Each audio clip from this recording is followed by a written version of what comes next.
Big TV భక్తి సమాచారం WhatsApp ఛానల్లో జాయిన్ అవ్వండి. అన్ని విశేషాలు ఎప్పటికప్పుడు తెలుసుకోండి.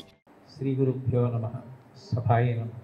అన్నమాచార్యుల వారి వంటి వాగ్గేయకారులు ఈశ్వర కటాక్షం చేత పొందిన విద్య, వారికి తెలియని సంప్రదాయం, వారికి తెలియని పురాణ సంబంధమైన విషయాలు, వారికి తెలియని ఆరాధన రహస్యాలు ఉండే అవకాశం ఉండదు.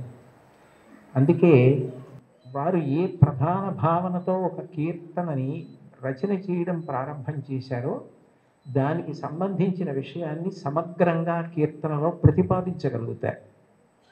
మీరు ఈ కీర్తనని పరిశీలిస్తే ఆయన కొండలలో నెలకొన్న కోనేటి రాయుడువాడు అని ప్రారంభం చేశారు. శ్రీ వెంకటేశ్వరుడు కొండలలో నెలకొన్నాడు, 7 కొండలలో ఉన్నాడు అన్న విషయం అందరికీ తెలుసున్న విషయం. అయితే యథార్థానికి భగవంతుడు కొండ మీద ఉండడానికి ప్రధాన కారణం ఏమిటంటే, కొండ మీద ఉన్న దేవుణ్ణి తెలుసుకోవాలంటే కొండ ఎక్కాలి. 84 లక్షల జీవరాశులలో చాలా జీవరాశులు భూమికి అడ్డంగా వెన్నుపాము ఉండేటట్టు పుట్టి అడ్డంగానే వెన్నుపాము పెరిగేటట్టుగా బ్రతుకుతాయి. మనిషి ఒక్కడు భూమికి అడ్డంగా పుట్టి నిలువుగా పెరుగుతాడు. అంటే మనిషి ఒక్కడే ఊర్ధ్వముఖ చలనం చేసి భగవంతుణ్ణి తెలుసుకోగలడు. కొండలలో నెలకొన్నవాడు అన్న మాటకు అర్థం ఏమిటంటే, నువ్వు ఊర్ధ్వముఖ చలనం చేస్తే తెలుసుకోవడానికి అవకాశం ఇచ్చేటటువంటి వాడు.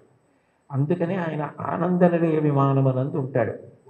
అసలు ఈశ్వరుడికి పర్యాయ పదం ఆనందం.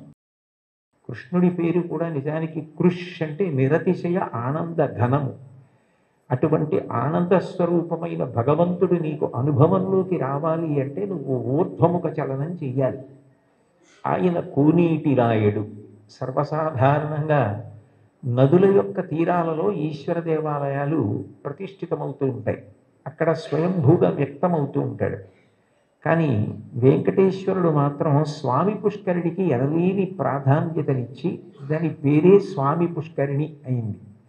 శ్రీ వెంకటేశ్వర సుప్రభాతానికి సంబంధించి మనం ఇచ్చే మంగళహారతి శ్లోకాల్లో కూడా శ్రీ వైకుంఠ విరక్తాయ స్వామి పుష్కరిణీ తటే రమయా రమమాణాయ వెంకటేశాయ మంగళం అంటాం. వైకుంఠమునందు విరక్తి చెంది స్వామి పుష్కరిణి తటమునందు నివసించుతున్నవాడా అని పిలుస్తారు. దీనికి సంబంధించి బ్రహ్మపురాణంలో ఒక విశేషం కనబడుతుంది. సరస్వతీ నది ఒకప్పుడు గంగా నది కన్నా తాను గొప్పది కావాలి అని భగవంతుడిని ఉద్దేశించి తపస్సు చేసింది. మనకి శాస్త్రములను పరిశీలిస్తే దేనికైనా పరిష్కారం ఏది సాధించాలన్నా దానికి సాధనము తపస్సు. అసలు ఈ సృష్టి ప్రారంభంలో భగవంతుడు వాడిన మొట్టమొదటి మాట తపస్సు అంత గొప్పది. అందుకని గంగా నది కన్నా తాను గొప్పది కావాలని సరస్వతీ నది తపస్సు చేయడం మొదలుపెట్టింది. పులస్త్య బ్రహ్మ అక్కడికి వచ్చారు. పులస్త్య బ్రహ్మ వచ్చినప్పుడు సరస్వతీ నదికి అధిష్టాన దేవత ఉంటుంది. ఆవిడికే కాదు, ప్రతి నదికి అధిష్టాన దేవత ఉంటుంది.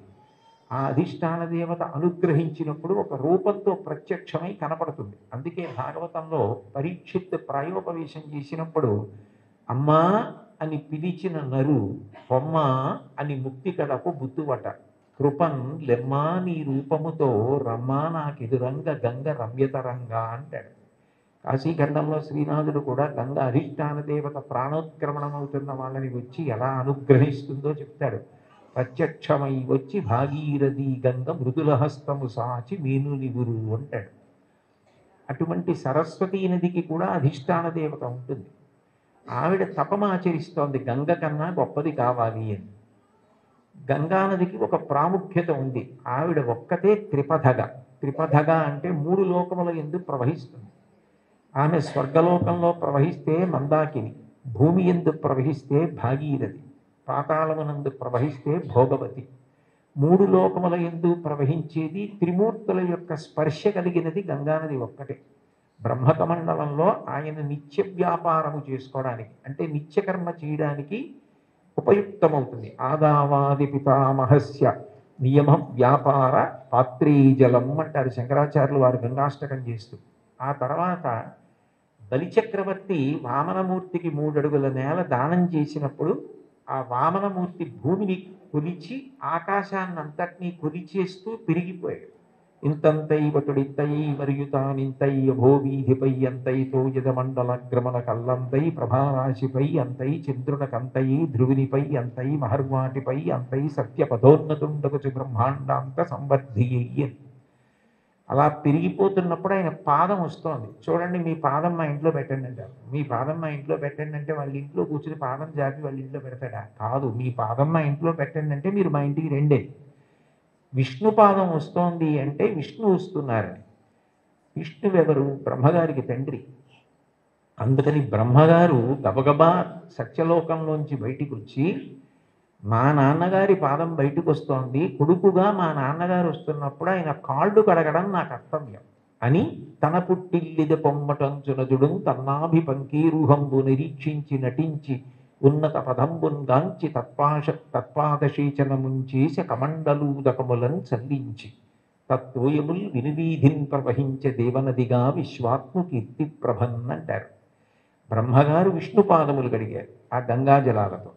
తర్వాత భగీరథుడు తపస్సు చేస్తే గంగ పైనుంచి కింద పడుతున్నప్పుడు మధ్యలో పరమేశ్వరుడు దాన్ని పట్టాడు.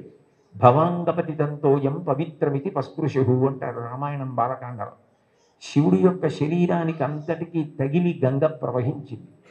ముగ్గురు మూర్తుల యొక్క స్పర్శని పొందింది. జహ్ను మహర్షి తాగి బయటికి వదిలిపెట్టారు. తస్మాత్ జహ్నుసుపాదంగా ప్రోచ్యతే జాహ్నవీతి చ అంటారు వాల్మీకి మహర్షి రామాయణంలో. జహ్నువు తాగి శరీరంలోంచి బయటికి వదిలిపెట్టారు కాబట్టి జాహ్నవి అయింది.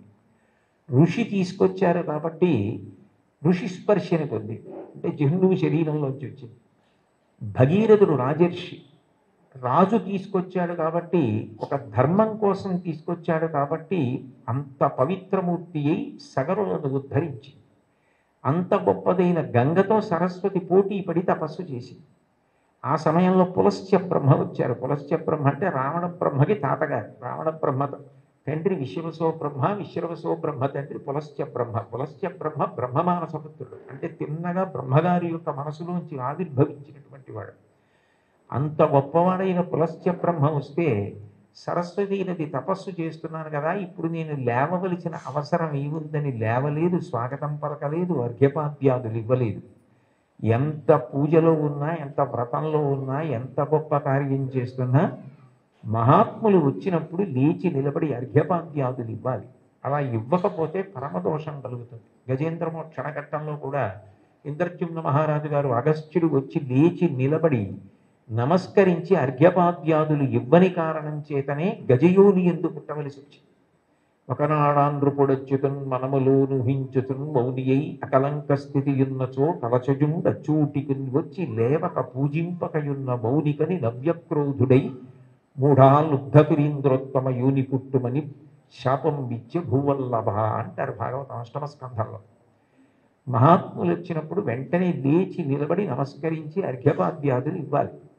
అలా ఇవ్వలేదు కాబట్టి అది కట్టి కుడిపేస్తుంది, చాలా పెద్ద పాపం అయిపోతుందన్న దయాహృదయంతో పులస్త్య బ్రహ్మ, నువ్వు ఏ కోరికతో తపస్సు చేస్తున్నావో అది నీకు సిద్ధించకుండుగాక అని శపించాడు. ఆమె చాలా కిన్నురాలైంది. ఇంత గొప్ప కోరికతో నేను తపస్సు చేస్తున్నాను, ఈయన నా కోరిక తీరకూడదని శపించాడు అని బాధపడి, ఈయన బ్రహ్మ యొక్క వంశంలో బ్రహ్మమానసపుత్రుడై వచ్చాడు. కొడుకు విశ్వవసో బ్రహ్మ. ఆ తర్వాత ఎంత గొప్పవాళ్ళు రావాలో ఈ వంశంలో, మీ వంశము రాక్షస వంశమైపోతుంది, బ్రహ్మకోవిదులు రారు, ఇక పైన రాక్షసులు పుడతారు నీ వంశంలో అని శపించింది. ఆయన చాలా బాధపడి, నువ్వు నన్ను ఇట్లా శపించావు, ఆమె త్రిపథ గంగ, ఆమెతో సమానం ఎట్లా కాగలవు, అందుకని నీ దోషము పోయేటట్టు, దాని వలన నీకు ఇబ్బంది రాకుండా ఉండేటట్టు నువ్వు ఎటూ గంగతో సమానం కావడం సాధ్యం కాదు కాబట్టి నేను దానినే శాపవాక్కుగా వదిలే. కానీ నువ్వు నా పట్ల చాలా క్రౌర్యంతో ప్రవర్తించి నా వంశమే రాక్షస వంశం అవ్వాలని శపించావు, శాపావకాశం ఇమ్మన్నాడు. అంటే సరస్వతీ నది అందరూ రాక్షసులైన ఒకడు మహాధర్మాత్ముడు నీ వంశంలో పుడతాడన్నందుకే విభీషణుడు పుట్టాడు. తర్వాత సరస్వతీ నది మళ్ళీ తపస్సు చేస్తే నారాయణుడు ప్రత్యక్షమై, గంగతో సమానం నువ్వు కావడం సాధ్యం కాదు, ఆమె త్రిపథగా, అందుకని అట్లాంటి వరం ఇవ్వలేను, కానీ నేను నీకు ఒక ప్రత్యేకమైన వరం ఇస్తున్నాను. సృష్టిలో ఎక్కడా లేని ఒక గొప్ప పుష్కరిణివి నువ్వు అవుతావు. నీ యందు 300 కోట్ల తీర్థములు వచ్చి చేరుతాయి. తీర్థం అంటేనే ఋషుల యొక్క నియమాలు, తపఫలాలు అందులో నిక్షేపింపబడి ఉంటాయి. అటువంటి 300 కోట్ల తీర్థములు నీ యందు ప్రవేశిస్తాయి. కలియుగంలో నేను శ్రీ వెంకటేశ్వరుడు అన్న పేరుతో అవతరించినప్పుడు నీ పుష్కరిణి సమీపంలో అవతరిస్తాను. అవతరించినప్పుడు ఎందరో వచ్చి నీ యందు స్నానం చేసి కృతార్థులవుతారు. పుష్కరిణిలలో నీకన్నా గొప్పది ఇక ఉండదు, నువ్వే గొప్పదాని అవుతావు. నీకంత గొప్ప వరం ఇస్తున్నానని వరం ఇచ్చాడు. అందుకని సరస్వతి నది పుష్కరిణిగా వచ్చింది. స్వామి పుష్కరిణిగా వస్తే శ్రీ వెంకటేశ్వరుడు సాక్షాత్ శ్రీమన్నారాయణుడు వెంకటేశ్వరుడిగా అవతరించాడు. For more videos like this, subscribe Big TV channel.